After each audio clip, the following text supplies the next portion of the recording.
ओम श्री परमात्मने नमः। ओम श्री वासुदेवाय नमः। श्रीमद् भगवत गीता जी के दूसरे अध्याय का महात्म। श्री भगवान जी कहते हैं, हे देवी लक्ष्मी, प्रथम अध्याय के महात्मा का उत्तम उपाख्यान मैंने तुम्हें सुना दिया है। अब गीता के दूसरे अध्याय के महात्मा को श्रवण करो। दक्षिण दिशा में वेद वेदता ब्राह्मणों के पुरंदरपुर नामक नगर में श्रीमान देव शर्मा नामक एक विद्वान ब्राह्मण रहते थे। वे अतिथियों के पूजक, स्वाध्यायशील, वेद शास्त्रों के विशेषज्ञ, यज्ञों का अनुष्ठान करने वाले और तपस्वियों के सदा ही प्रिय थे। उन्होंने उत्तम द्रव्यों के द्वारा अग्नि में हवन करके दीर्घ काल तक देवताओं को तृप्त किया, किंतु उन धर्मात्मा ब्राह्मण को कभी सदा रहने वाली शांति नहीं मिली। वे परम कल्याण में तत्व का ज्ञान प्राप्त करने की इच्छा से प्रतिदिन प्रचुर सामग्रियों के द्वारा सत्य संकल्प वाले तपस्वियों की सेवा करने थे। इस प्रकार शुभ आचरण करते हुए उन्हें बहुत समय व्यतीत हो गया। तदंतर एक दिन पृथ्वी पर उनके समक्ष एक त्यागी महात्मा प्रकट हुए। वे पूर्ण अनुभवी, आकांक्षा रहित, नासिका के अग्रभाग पर दृष्टि रखने वाले और शांति चित्त थे। निरंतर परमात्मा के चिंतन में संलग्न हो वे सदा आनंद विभोर रहते थे। देव शर्मा ने उन नित्य संतुष्ट तपस्वी को शुद्ध भाव से प्रणाम किया और पूछा, हे महात्मन, मुझे शांति में स्थिति कैसे प्राप्त होगी?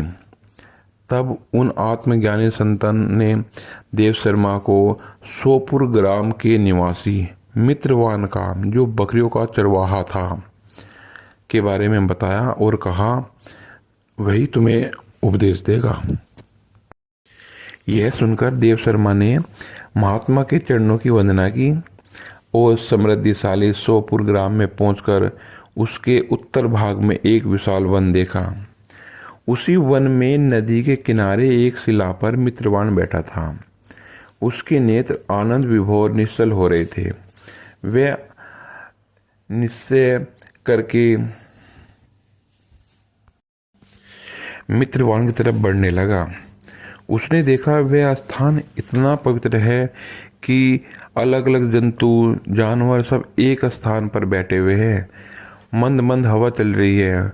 मृगों का झुंड शांत भाव से बैठा है। मित्रवान दया से भरी दृष्टि से, आनंदमयी दृष्टि से, मनोहरिणी दृष्टि से पृथ्वी पर मानो अमृत छिड़क रहा था। इस रूप में उसे देखकर देव शर्मा का मन बहुत प्रसन्न हुआ। वे उत्सुक होकर बड़ी विनय के साथ मित्रवान के पास गए। मित्रवान ने भी अपने मस्तक को नवाकर देव शर्मा का स्वागत किया। तदंतर विद्वान देव शर्मा अनन्य चित्त से मित्रवान के समीप जाकर उनके ध्यान का समय समाप्त हो। इसके बाद उन्हें अपने मन की बात बताई। हे महाभाग, मैं आत्मा का ज्ञान प्राप्त करना चाहता हूँ। मेरे इस मनोरथ की पूर्ति के लिए मुझे किसी ऐसे उपाय का उपदेश दीजिए जिसके द्वारा सिद्धि प्राप्त हो। देव शर्मा की बात सुनकर मित्रवान ने एक क्षण तक तो कुछ विचार किया। उसके बाद उन्होंने कहा, हे विद्वान, एक समय की बात है, मैं वन के भीतर बकरियों की रक्षा कर रहा था। इतने में एक बहुत भयंकर शेर की दृष्टि पड़ी जो मानो सबको खा जाना चाहता था। मैं मृत्यु के डरता था, इसलिए शेर को आते देख बकरियों के झुंड को आगे करके वहां से भाग गया, किंतु एक बकरी नहीं मरी। किंतु एक बकरी तुरंत ही सारा बैच छोड़कर नदी के किनारे उस शेर के पास बेरोक टोक चली गई। फिर तो शेर भी द्वेष भाव छोड़कर चुपचाप खड़ा हो गया। उसे इस अवस्था में देखकर बकरी बोली, हे शेर महाराज, तुम्हें तो अभिष्ट भोजन प्राप्त हुआ है। मेरे शरीर के मांस निकाल कर प्रेम पूर्वक खाओ ना। तुम इतनी देर से खड़े क्यों? तुम्हारे मन में मुझे खाने का विचार नहीं हो रहा है? शेर बोला, हे बकरी, इस स्थान पर आते ही मेरे मन का द्वेष भाव निकल गया है। भूस ब्याग मिट गई है। इसलिए पास आने पर अब मैं तुम्हें खाना नहीं चाहता। शेर के इस प्रकार कहने बकरी बोली, न जाने मैं कैसे निर्भय हो गई हूँ, इसमें क्या कारण हो सकता है? यदि तुम जानते हो तो बताओ। यह सुनकर शेर ने कहा, जानता तो मैं भी नहीं हूँ, चलो सामने खड़े हुए इन महापुरुष से पूछें। ऐसा निश्चय करके वे दोनों वहाँ से चल दिए। उन दोनों के स्वभाव में यह विचित्र परिवर्तन देखकर मैं बहुत सोच में पड़ गया। इतने में ही उन्होंने मुझसे आकर प्रश्न किया। वहाँ वृक्ष की शाखा पर एक वानर राज था। उन दोनों के साथ मैंने भी वानर राज से पूछा कि हे वानर राज, यहाँ इस स्थान पर ऐसा क्या है कि सब द्वेष भाव छोड़कर आपस में एक साथ रहते हैं? मेरे प्रश्न पूछने पर वानर राज ने आदरपूर्वक कहा, अजापाल सुनो, इस विषय में मैं प्राचीन वृत्तांत सुनाता हूँ। यह सामने वन के भीतर जो बहुत बड़ा मंदिर है उसकी ओर देखो। इसमें ब्रह्मा जी का स्थापित किया हुआ एक शिवलिंग है। पूर्व काल में यहाँ सुकर्मा नामक एक विद्वान महात्मा रहते थे, जो तपस्या में संलग्न होकर इस मंदिर में उपासना करते थे। वे वन में से फूलों का संग्रह कर लाते और नदी के जल से पूजनीय भगवान शंकर को स्नान कराकर उन्हीं से उनकी पूजा किया करते थे। इस प्रकार आराधना का कार्य करते हुए सुकर्मा यहाँ निवास करते थे। बहुत समय बाद उनके समीप किसी अतिथि का आगमन हुआ। सुकर्मा ने भोजन के लिए फल लाकर अतिथि को अर्पण किया और कहा, हे विद्वान, मैं केवल तत्व ज्ञान की इच्छा से भगवान शंकर की आराधना करता हूँ। आज इस आराधना का फल परिपक्व होकर मुझे मिल गया है, क्योंकि इस समय आप जैसे महापुरुष ने मुझ पर अनुग्रह किया है। सुकर्मा के ये वचन सुनकर तपस्या के धनी महात्मा अतिथि को बड़ी प्रसन्नता हुई। उन्होंने एक शिलाखंड पर गीता का दूसरा अध्याय लिख दिया और ब्राह्मण को उसके पाठ एवं अभ्यास के लिए आज्ञा देते हुए कहा, ब्राह्मण, इससे तुम्हारा आत्मज्ञान संबंधित मनोरथ अपने आप सफल हो जाएगा। यह कहकर वे बुद्धिमान तपस्वी सुकर्मा के सामने उनके देखते देखते अंतर्ध्यान हो गए। सुकर्मा विस्मित होकर उनके आदेश के अनुसार निरंतर गीता के दूसरे अध्याय का अभ्यास करने लगे। तदंतर दीर्घ काल के पश्चात अंतःकरण शुद्ध होकर उन्हें आत्मज्ञान की प्राप्ति हुई। फिर वे जहाँ जहाँ गए वहाँ का तपोवन शांत हो गया। उनमें शीत उष्ण और राग द्वेष आदि की बाधाएं दूर हो गई। इतना ही नहीं, उन स्थानों में भूख प्यास का कष्ट भी जाता रहा और भय का सर्वथा अभाव हो गया। यह सब द्वितीय अध्याय का जप करने वाले सुकर्मा ब्राह्मण की तपस्या का ही प्रभाव समझो। मित्रवान कहता है, वानरराज के यूं कहने पर मैं प्रसन्नतापूर्वक बकरी और शेर के साथ उस मंदिर की ओर गया। वहां जाकर शिलाखंड पर लिखे हुए गीता जी के दूसरे अध्याय को मैंने देखा और पढ़ा। उसी की आवृत्ति करने से मैंने तपस्या का फल पा लिया। अतः भद्र पुरुष, तुम भी सदा गीता जी के दूसरे अध्याय का ही पाठ किया करो। ऐसा करने पर मुक्ति तुमसे दूर नहीं रहेगी। श्री भगवान जी कहते हैं, हे देवी, मित्रवान के इस प्रकार आदेश देने पर देव शर्मा ने उसका पूजन किया और उसे प्रणाम करके पुरंदरपुर की राह ली, जहाँ किसी देवालय में पूर्वोक्त आत्मज्ञानी महात्मा को पाकर उन्होंने यह सारा वृत्तांत निवेदन किया और सबसे पहले उन्हीं से द्वितीय अध्याय को पढ़ा। उनसे उपदेश पाकर शुद्ध अंतःकरण वाले सुकर्मा प्रतिदिन बड़ी श्रद्धा के साथ द्वितीय अध्याय का पाठ करने लगे। तब से उन्होंने परम पद को प्राप्त कर लिया। हे देवी लक्ष्मी, यह द्वितीय अध्याय का महात्म्य है जो मैंने तुमसे कहा है। हरि ओम। तो प्रिय भक्तों, ये था श्रीमद् भागवत गीता जी के दूसरे अध्याय पढ़ने का फल। अब हम श्रीमद् गीता जी के दूसरे अध्याय को प्रारंभ करते हैं। ओम श्री परमात्मने नमः। संजय बोले, हे महाराज, इस प्रकार से करुणा करके व्याप्त और आंसू से पूर्ण व्याकुल नेत्रों वाले शोकयुक्त उस अर्जुन के प्रति भगवान मधुसूदन ने ये वचन कहा, हे अर्जुन, तुमको इस विषम स्थल में यह अज्ञान कैसे और किस हेतु प्राप्त हुआ? क्योंकि यह न तो श्रेष्ठ पुरुषों से आचरण किया गया है, न स्वर्ग को देने वाला है, न कीर्ति करने वाला है। इसलिए हे अर्जुन, नपुंसकता को मत प्राप्त हो, यह तेरे योग्य नहीं है। हे परम तप, तुच्छ हृदय की दुर्बलता को त्याग कर युद्ध के लिए खड़ा हो। तब अर्जुन बोले, हे मधुसूदन, मैं रणभूमि में भीष्म पितामह द्रोणाचार्य के प्रति किस प्रकार बाणों को उनकी तरफ छोड़ूंगा? क्योंकि हे अरिसूदन, वे दोनों ही पूजनीय हैं। इसलिए इन महानुभाव गुरुजनों को न मारकर इस लोक में भिक्षा का अन्न भी भोगना कल्याणकारक समझता हूँ। क्योंकि गुरुजनों को मारकर भी इस लोक में रुधिर से सने हुए अर्थ और कामरूप भोगों को ही तो भोगूंगा। और हम लोग यह भी नहीं जानते कि हमारे लिए क्या करना श्रेष्ठ है, अथवा यह भी नहीं जानते कि हम जीतेंगे या हमको वे जीतेंगे। और जिनको मारकर हम जीतना भी नहीं चाहते, वे ही धृतराष्ट्र के पुत्र हमारे सामने खड़े हैं। इसलिए कायरता रूप दोष करके उपहत हुए स्वभाव वाला और धर्म के विषय में मोहित हुआ मैं आपसे पूछता हूँ, जो कुछ निश्चित किया हुआ कल्याणकारक साधन हो वह मेरे लिए कहिए। क्योंकि मैं आपका शिष्य हूँ, इसलिए आपके शरण में आए हुए मेरे को शिक्षा दीजिए। क्योंकि भूमि में निष्कंटक धन धान्य संपन्न राज्य को और देवताओं के स्वामी पने को प्राप्त होकर भी मैं उस उपाय को नहीं देखता हूँ जो कि मेरी इंद्रियों के सुखाने वाले शौक को दूर कर सके। संजय बोले, हे राजन, निंद्रा को जीतने वाले अर्जुन अंतर्यामी श्री कृष्ण महाराज के इस प्रकार कहकर फिर श्री गोविंद भगवान से युद्ध नहीं करूँगा ऐसा स्पष्ट कहकर चुप हो गए। उसके उपरांत हे भृतवंशी धृतराष्ट्र, अंतर्यामी श्री कृष्ण महाराज ने दोनों सेनाओं के बीच में उस शोक युक्त अर्जुन को हंसते हुए से ये वचन कहे हैं।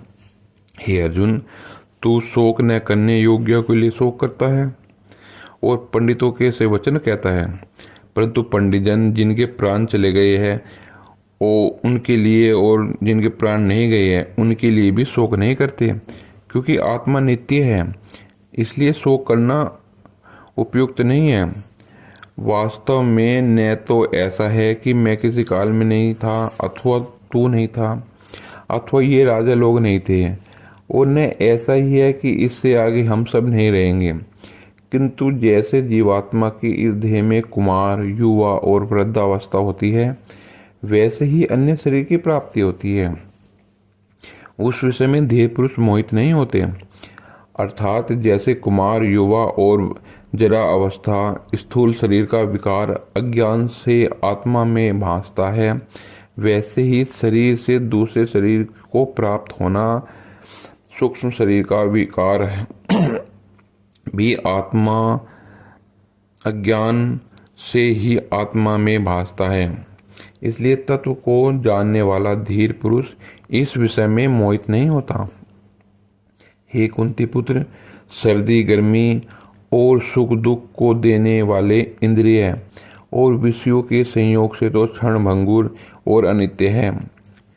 इसलिए हे भृतवंशी अर्जुन, उनको तू सहन कर, क्योंकि हे पुरुष श्रेष्ठ, दुख सुख को समान समझने वाले जिस धीर पुरुष को ये इंद्रियों के विषय व्याकुल नहीं कर सकते, वह मोक्ष के लिए योग्य नहीं होता है। और हे अर्जुन, असत वस्तु का तो अस्तित्व नहीं होता है और सत का भाव नहीं है। इस प्रकार इन दोनों का ही तत्वज्ञानी पुरुषों द्वारा देखा गया है। इस न्याय के अनुसार नाश रहित तो उनको जान के कि यह संपूर्ण जगत में व्याप्त है, क्योंकि इस अविनाशी का विनाश करने को कोई भी समर्थ नहीं है। और इस नाश रहित अपरमेय नित्य स्वरूप जीवात्मा के ये सब शरीर नाशवान है कहे गए हैं। इसलिए हे भृतवंशी अर्जुन, तू युद्ध कर। जो इस आत्मा को मारने वाला समझता है और जो इसे मरा हुआ मानता है, वे दोनों ही नहीं जानते क्योंकि यह आत्मा न तो मारता है और न ही मारा जाता है। यह आत्मा किसी काल में भी न तो जन्म लेता है और न मरता है, अथवा यह आत्मा हो करके फिर भी होने वाला है, क्योंकि यह अजन्मा, नित्य, शाश्वत और पुरातन है। शरीर के नाश होने पर भी यह नाश नहीं होता। हे प्रतापुत्र अर्जुन, जो पुरुष इस आत्मा को नाश रहित, नित्य, अजन्मा और अव्यय जानता है, वह पुरुष कैसे किसको मरवाता है और कैसे किसको मारता है। और यदि तू कहे कि मैं तो शरीर के वियोग का शोक करता हूँ, तो यह भी उचित नहीं है, क्योंकि जैसे मनुष्य पुराने वस्त्रों को त्याग कर नए वस्त्रों को ग्रहण करता है, वैसे ही जीवात्मा पुराने शरीर को त्याग कर दूसरे नए शरीर को प्राप्त होता है। हे अर्जुन, इस आत्मा को शास्त्र आदि नहीं काट सकते और इसको आग भी जला नहीं सकती, इसको जल गीला नहीं कर सकते और वायु सुखा नहीं सकती, क्योंकि यह आत्मा अच्छेद है।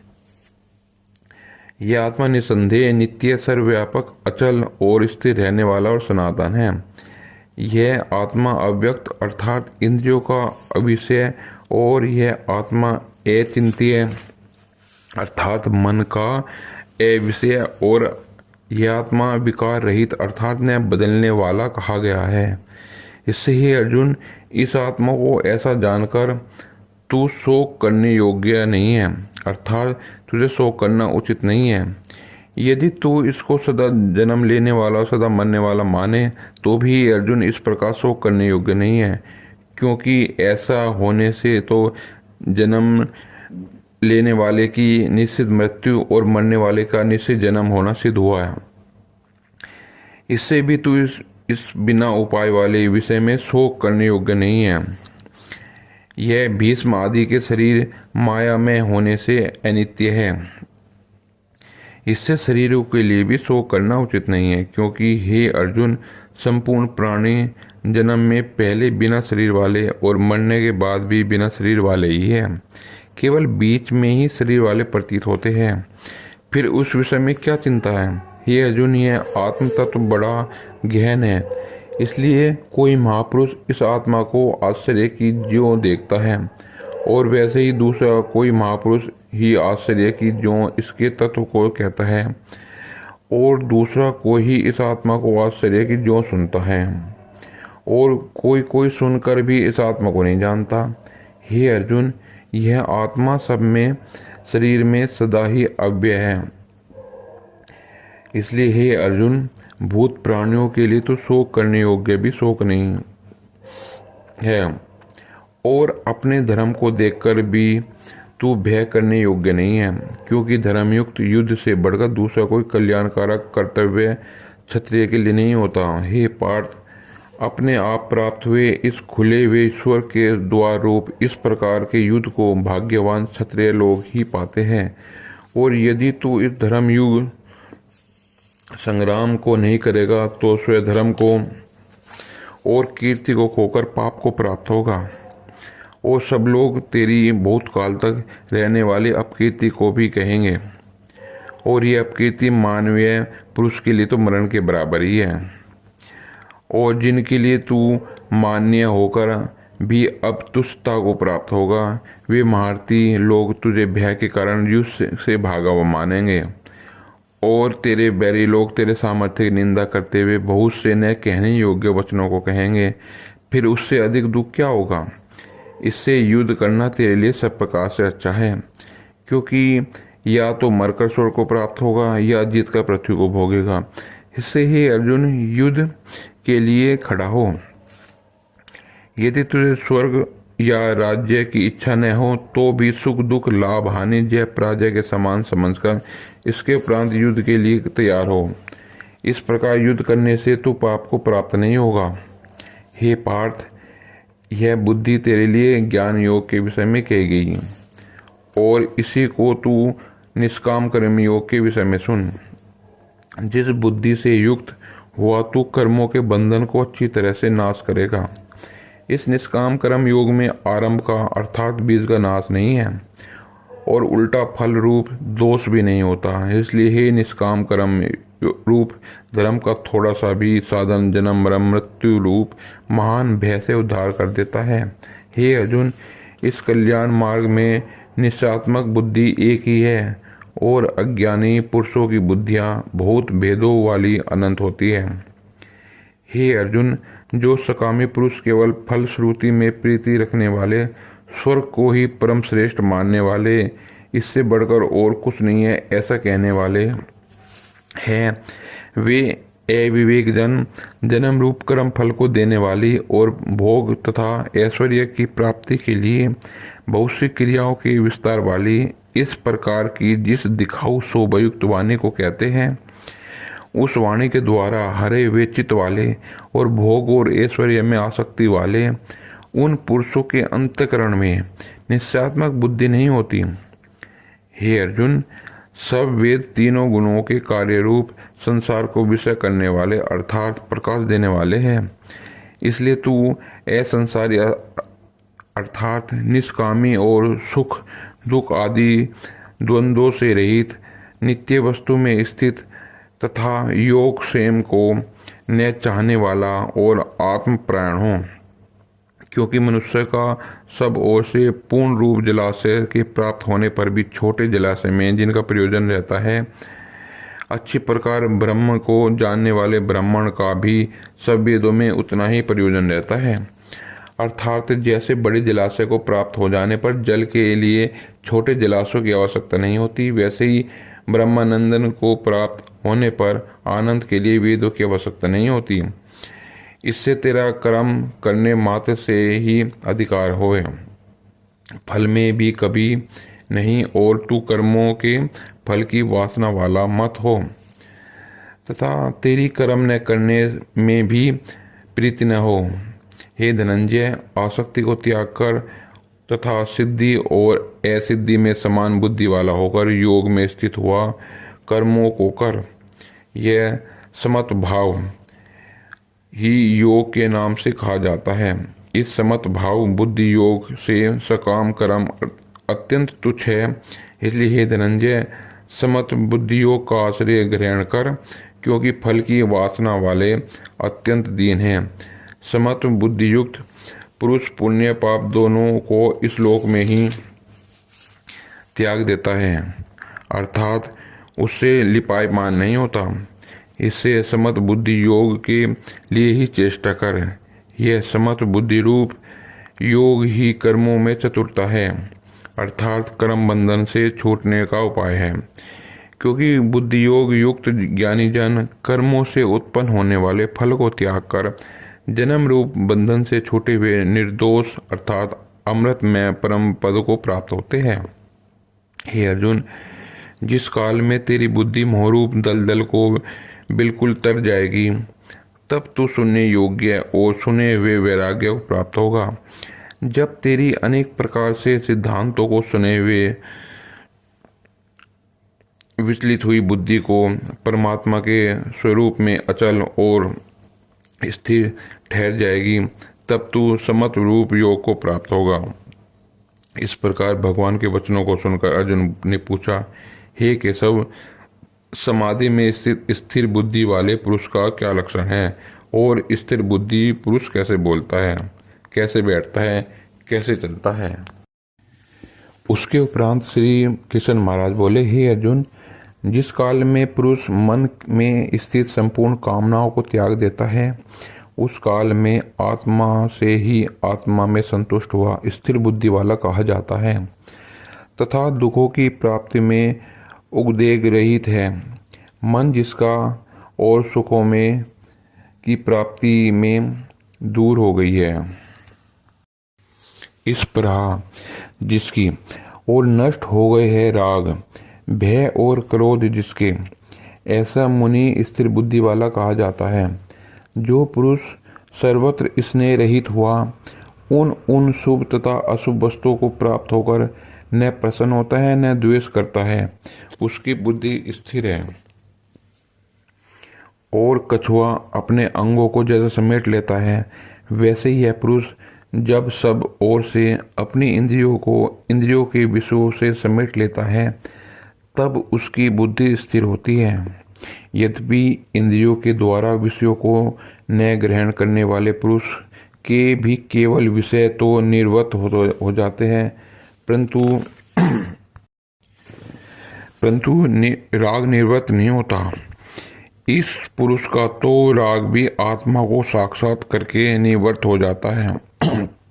और हे अर्जुन, जिससे यह यत्न करते हुए बुद्धिमान पुरुष के भी मोह को यह प्रथम स्वभाव वाली इंद्रियां बलात् हर लेती है।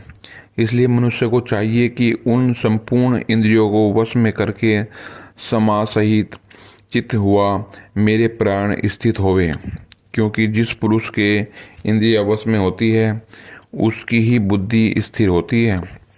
हे अर्जुन, मन सहित इंद्रियों को वश में करके मेरे प्राण न होने से मन के द्वारा विषयों का चिंतन होता है, और विषयों को चिंतन करने वाले पुरुष की उन विषयों में आसक्ति हो जाती है, और आसक्ति से उन विषयों की कामना उत्पन्न होती है, और कामना में विघ्न पड़ने से क्रोध उत्पन्न होता है। क्रोध से अविवेक अर्थात मूढ़ भाव उत्पन्न होता है, और अविवेक से स्मरण शक्ति भ्रमित हो जाती है, और स्मृति के भ्रमित हो जाने से बुद्धि अर्थात ज्ञान शक्ति का नाश हो जाता है, और बुद्धि के नाश होने से यह पुरुष अपने श्रेय साधना से गिर जाता है।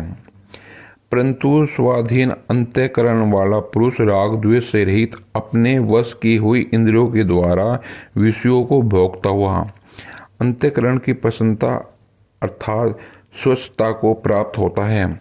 उस निर्मलता के होने पर इसके संपूर्ण दुखों का अभाव हो जाता है, और उस प्रसन्न चित्त वाले पुरुष की बुद्धि शीघ्र ही अच्छी प्रकार से स्थिर हो जाती है। हे अर्जुन, साधन रहित पुरुष के अंतःकरण में श्रेष्ठ बुद्धि नहीं होती, और उस अयुक्त के अंतःकरण में आस्तिक भाव भी नहीं होता, और बिना आस्तिक भाव वाले पुरुष को शांति भी नहीं होती। फिर शांति रहित पुरुष को सुख कैसे हो सकता है? क्योंकि जल में वायु नाव को जैसे हर लेता है, वैसे ही विषयों में विचरती हुई इंद्रियों के बीच में जिस इंद्रिय के साथ मन रहता है, वह एक ही इंद्रिय इस अयुक्त पुरुष की बुद्धि को हरण कर लेती है। इससे हे महाभाव, जिस पुरुष की इंद्रियां सब प्रकार इंद्रियों के विषयों से वश में हुई होती है, उसकी बुद्धि स्थिर है। और हे अर्जुन, संपूर्ण भूत प्राणियों के लिए जो रात्रि है, उस नित्य शुद्ध बोध स्वरूप परमानंद में भगवत को प्राप्त हुआ योगी पुरुष को जागता है। और हे अर्जुन, संपूर्ण भूत प्राणियों के लिए जो रात्रि है, उस नित्य शुद्ध बोध स्वरूप परमानंद में भगवत को प्राप्त हुआ योगी पुरुष जागता है। और जिस नाशवान क्षण भंगुर सांसारिक सुख में सब भूत प्राणी जागते हैं, तत्व को जानने वाले मुनियों के लिए यह रात्रि है। जैसे सब ओर से परिपूर्ण अचल प्रतिष्ठा वाले समुद्र के प्रति नाना नदियों के जल उसको चलायमान न करते हुए भी समा जाते हैं, वैसे ही जिस स्थिर बुद्धि पुरुष के प्रति संपूर्ण भोग किसी प्रकार का विकार उत्पन्न किए बिना ही समा जाते हैं, वह पुरुष परम शांति को प्राप्त होता है, न कि भोगों को चाहने वाला। क्योंकि जो पुरुष संपूर्ण कामनाओं को त्याग कर ममता रहित और अहंकार रहित इस प्रहार रहित हुआ बरतता है, वह शांति को प्राप्त होता है। हे अर्जुन, यह ब्रह्म को प्राप्त किए हुए पुरुष की स्थिति है। इसको प्राप्त होकर योगी कभी मोहित नहीं होता, और अंतकाल में भी इस निष्ठा में स्थित होकर ब्रह्मानंद को प्राप्त हो जाता है। हरि ओम, हरि ओम। यह इस प्रकार गीता जी का दूसरा अध्याय यहाँ समाप्त होता है। हरि ओम, हरि ओम।